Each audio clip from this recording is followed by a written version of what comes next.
बिस्मिल्लाहिर्रहमानिर्रहीम। Chapter number 3 आज मैं स्टार्ट कराऊंगा कंट्रोल स्ट्रक्चर। इसका टाइटल है, बड़ा इम्पोर्टेंट चैप्टर है।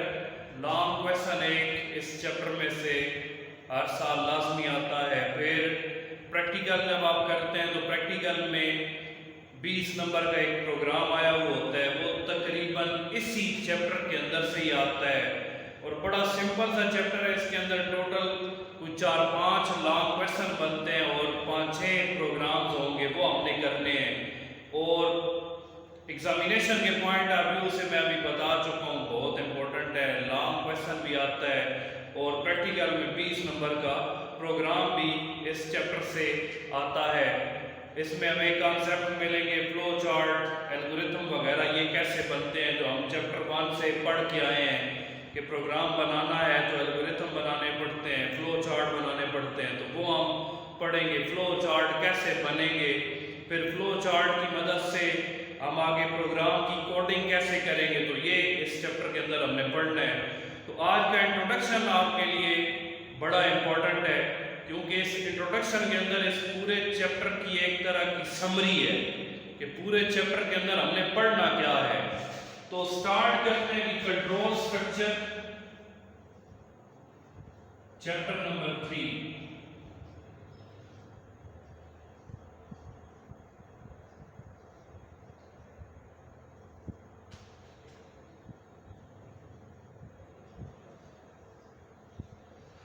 कंट्रोल स्ट्रक्चर क्या है? पहली लाइन में इंट्रोडक्शन लिखा हुआ है एक सेंटेंस के अंदर, control structure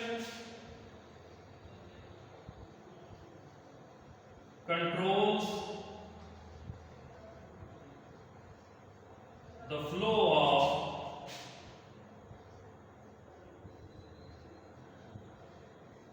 execution of a program।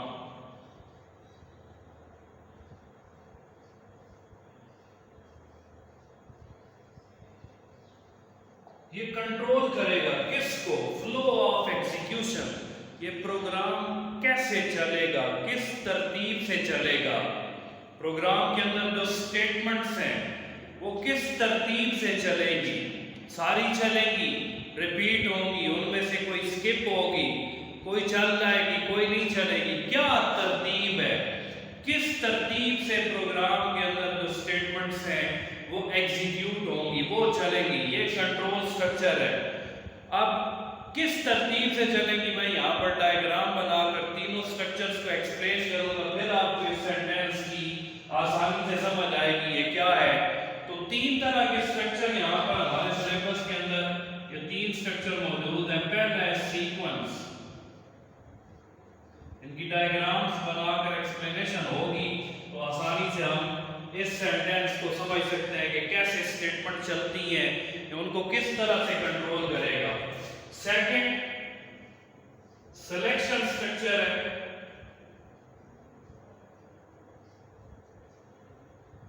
और थर्ड है लूप।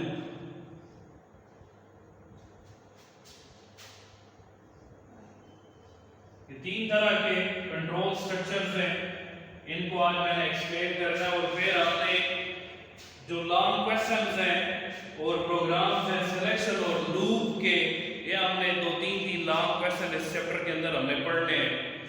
सीक्वेंस क्या है? सीक्वेंस लफ्जी मतलब अगर हम देखें तरतीब को कहा जाएगा। तरतीब क्या है?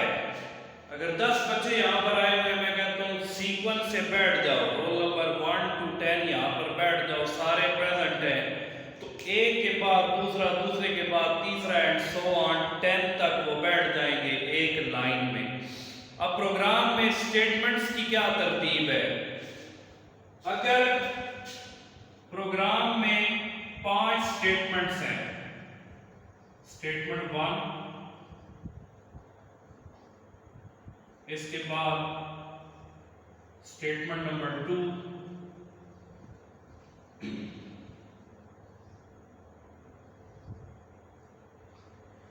फिर स्टेटमेंट 3,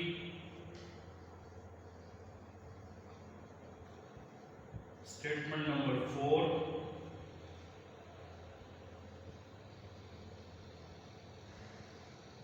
स्टेटमेंट 5, ये 5 स्टेटमेंट्स हैं एक प्रोग्राम की। आप ऐसे समझ लें मैं एक डायग्राम सी बना रहा हूं जिसकी मदद से मैं एक्सप्लेनेशन दूंगा।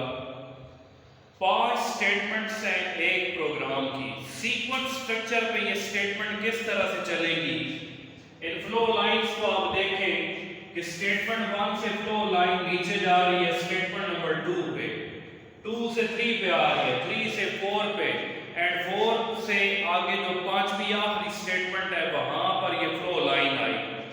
तो तरतीब क्या है कि पहले ये वाली स्टेटमेंट चल जाएगी, वो मैंने बताया था चैप्टर 2 में असेंडिंग ऑर्डर से चलेगी। पहले स्टेटमेंट नंबर 1 चलेगी, फिर स्टेटमेंट नंबर 2, फिर 3, फिर 4, फिर 5, प्रोग्राम खत्म हो जाएगा। दोबारा सुनें, सीक्वेंस के अंदर पहले स्टेटमेंट 1 चलेगी, फिर 2, 3, 4, 5, प्रोग्राम खत्म हो जाएगा।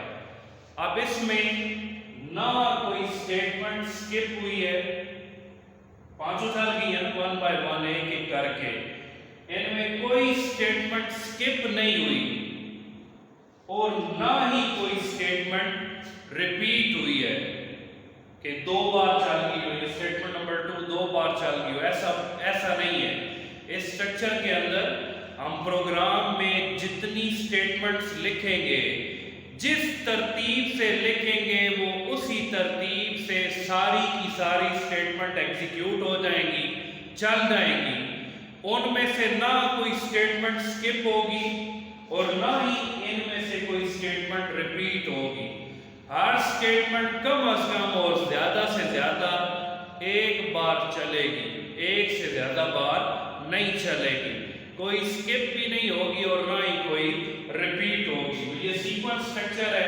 चैप्टर नंबर 2 के अंदर 3-4 प्रोग्राम्स हैं, वो 3-4 के 4 प्रोग्राम इसी स्ट्रक्चर पे बने हुए हैं सीक्वेंस पे, कि उनमें जितनी स्टेटमेंट जिस तरतीब से लिखी हुई हैं उसी तरतीब से एग्जीक्यूट हो जाती हैं, कोई स्किप भी नहीं होती और ना ही कोई रिपीट होती है। तो ये पहला स्ट्रक्चर है सीक्वेंस। अब इस चैप्टर के अंदर हमने सिलेक्शन और लूप को डिटेल से एक्सप्लेन करना है, तो इसकी जो समरी है वो मैं बता रहा हूं। सिलेक्शन स्ट्रक्चर, सिलेक्शन 10 लोग आए इंटरव्यू देने, एक सेलेक्ट हुआ, हमारे पास एक सीट है किसी सब्जेक्ट की, 10 लोग आए इंटरव्यू देने, एक सेलेक्ट हुआ। कैसे सेलेक्ट हुआ, किस बुनियाद पे सेलेक्ट हुआ, कोई क्राइटेरिया रखा गया? क्राइटेरिया क्या हो सकता है? एक्सपीरियंस होना चाहिए, कम से कम 5 साल का एक्सपीरियंस। चले एक क्राइटेरिया ये बना लिया, फिर उसकी जो डिग्री है वो किसी अच्छी यूनिवर्सिटी अच्छे इदारे से हो, चलो ये क्राइटेरिया हो गया। तो 10 लोग आए, उन 10 का एक क्राइटेरिया जब देखा गया, इंटरव्यू वगैरह हुआ, उसके नंबर थे, डेमो हुआ, वो कैसे पढ़ा रहा है, कैसे एक्सप्लेन कर रहा है, उसके नंबर, वो एक पूरा क्राइटेरिया बना हुआ है।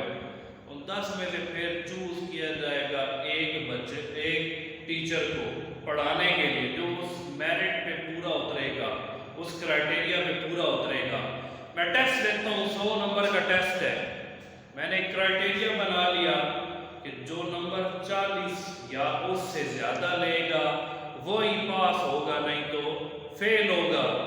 अब जो इस क्राइटेरिया पे पूरा उतरेगा वो क्लियर, और जो इस क्राइटेरिया पे पूरा नहीं उतरा वो फेल हो जाएगा, उसकी स्टेटमेंट आ जाएगी ये फेल है। तो इस सिलेक्शन के अंदर एक शर्त रखी जाएगी, एक कंडीशन आएगी। सिलेक्शन स्ट्रक्चर जहां पर हम यूज करेंगे उसमें जो सबसे इंपॉर्टेंट बात है वो आएगी कंडीशन। कंडीशन इसमें लाजमी होगी और कंडीशन ही क्राइटेरिया होगा जिसकी बुनियाद पे हम कोई स्टेटमेंट चलाएंगे या नहीं चलाएंगे। तो इसमें कंडीशन आएगी। कंडीशन किस तरह की होती है? Condition is given as relational expression.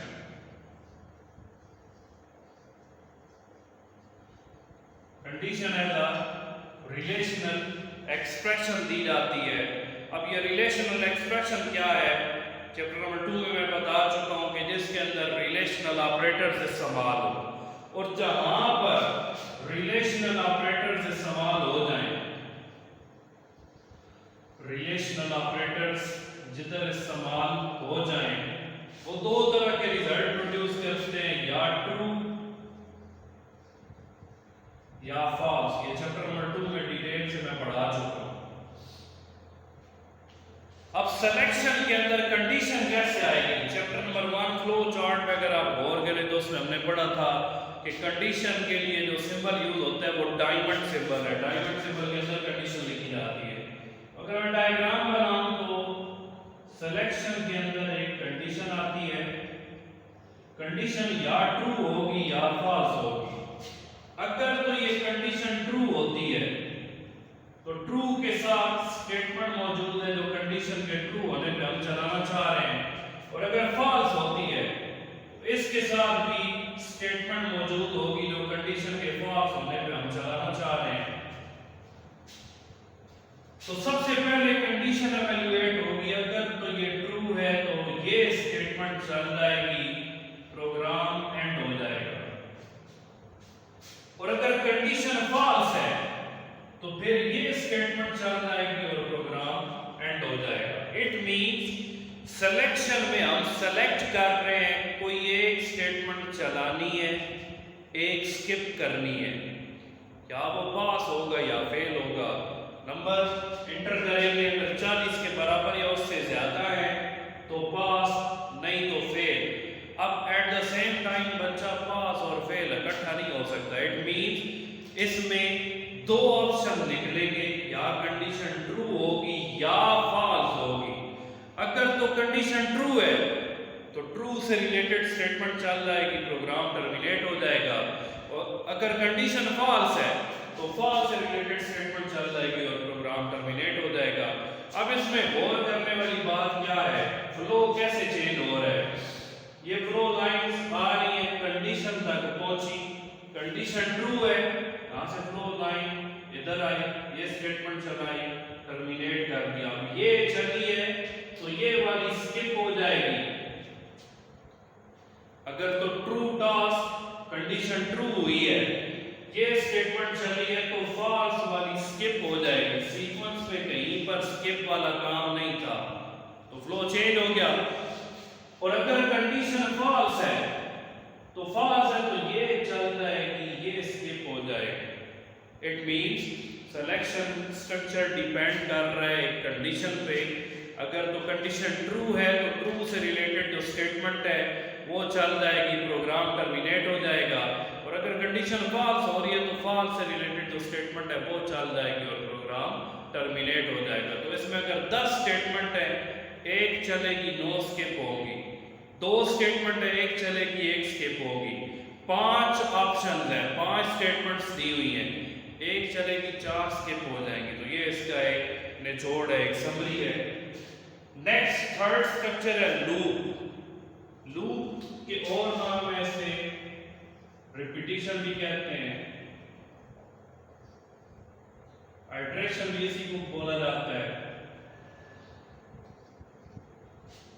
अब लूप के अंदर क्या है, इसमें कोई स्टेटमेंट स्किप नहीं हुई, ना ही कोई रिपीट हुई है। इसमें स्किप कोई एक आध होगी और एक एग्जीक्यूट होगी, रिपीट इसमें भी नहीं हो रही कि कोई स्टेटमेंट 2 बार चल जाए, 4 बार चल जाए। तो लूप का एक और नाम मैंने रिपीटिशन बताया। इट मींस इसके अंदर स्टेटमेंट्स रिपीट होंगी, और ये भी स्ट्रक्चर डिपेंड करता है कंडीशन पे। कंडीशन कुछ लूप के ऐसे इसके अंदर मजीद भी हैं। हमने तो टोटल फॉर, नेक्स्ट और व्हाइल व्हाइल लूप पढ़ना है हमारे सिलेबस में। आगे फर्दर आप हायर लेवल पे जाएंगे तो उधर डू व्हाइल लूप और इस तरह के बहुत सारे ये लूप आए हुए हैं। कुछ ऐसे हैं जो कंडीशन जब तक ट्रू होती रहेगी स्टेटमेंट चलती रहेगी, जो ही कंडीशन फॉल्स होगी लूप टर्मिनेट होगा। कुछ ऐसे हैं कंडीशन जब तक फॉल्स होती रहेगी वो स्टेटमेंट को रिपीट करते रहेंगे, जो ही ट्रू होगी तो तब लूप टर्मिनेट होगा। तो यहाँ पर हमारे सिलेबस में कंडीशन के ट्रू होने पे है कि जब तक कंडीशन ट्रू होती रहे स्टेटमेंट को रिपीट करते रहो। इसका अगर हम डायग्राम जी बनाए, फ्लो चार्ट सा बनाए, तो इसमें कंडीशन आएगी। अब कंडीशन में दो तरह के ऑप्शन है, या ट्रू या फॉल्स। अगर तो कंडीशन ट्रू है तो ट्रू के साथ एक स्टेटमेंट मौजूद है, ये चलेगी, फिर स्टार्ट में आ जाएगा फ्लो, फिर कंडीशन इवैल्यूएट होगी, फिर अगर ट्रू है फिर स्टेटमेंट चलेगी। ये सर्कल सा चलता रहेगा जब तक कंडीशन ट्रू होती रहेगी। जो ये कंडीशन फॉल्स होगी लूप टर्मिनेट हो जाएगा। अब किस तरह, मसलन मैं कहता हूं कि एक प्रोग्राम बनाएं, 1 से लेकर 10 तक नंबर एंटर करें, वो डिस्प्ले करा दे, 1 से लेकर 10 तक नंबर्स को डिस्प्ले करा दे। तो एंडिंग वैल्यू 10 लिख दूं कि तब तक रिपीट करो जब तक वैल्यू वेरिएबल की 10 के बराबर या उससे छोटी छोटी है। स्टार्टिंग वैल्यू 1 आ जाएगी। अब 1 आया, 10 से कम है, कंडीशन ट्रू हुई, 1 डिस्प्ले हो गया। इंक्रीमेंट या डिक्रीमेंट ऑपरेटर है जो वैल्यूज को बढ़ा देते हैं। इंक्रीमेंट ने क्या किया, नेक्स्ट रिपीटिशन में 1 से वैल्यू बढ़ाकर 2 कर दी, कंडीशन इवैल्यूएट हुई, 2 डिस्प्ले हो गया, कंडीशन ट्रू हो गई। क्यों, 2 10 के बराबर या उससे छोटा है, 10 से छोटा है, कंडीशन ट्रू हो गई, 2 डिस्प्ले हो गया, 3 4 5 10 जब आई, इंक्रीमेंट होते होते वेरिएबल की वैल्यू 10 बन गई। तो 10 is equal to 10, condition true है, 10 डिस्प्ले हो गया, फिर स्टार्ट में आया, इंक्रीमेंट ने वैल्यू बढ़ाकर 10 से 11 कर दी। जब यहां तक पहुंचा तो 11 10 से बड़ा है, कंडीशन फॉल्स होगी, लूप टर्मिनेट हो जाएगा। तो इनके बारे में हमने इस चैप्टर के अंदर पढ़ना है। मजीद इंशाल्लाह जो भी एक्सप्लेनेशन इसके कल सिलेक्शन स्ट्रक्चर के टॉपिक में शुरू कराऊंगा, जो मोस्ट इम्पोर्टेंट है। एक इफ देन का टॉपिक है और एक इफ देन एल्स, कल इफ देन पढ़ाऊंगा। फिर लूप के जो 2 टॉपिक्स हैं वो इंशाल्लाह साथ एक एक प्रोग्राम की हम एग्जांपल भी करेंगे, ताकि हमारा एक प्रोग्राम भी कवर हो जाए और थ्योरेटिकल टॉपिक भी कवर हो जाए। तो कल नेक्स्ट इंशाल्लाह इफ देन का टॉपिक पढ़ेंगे। Thank you so much.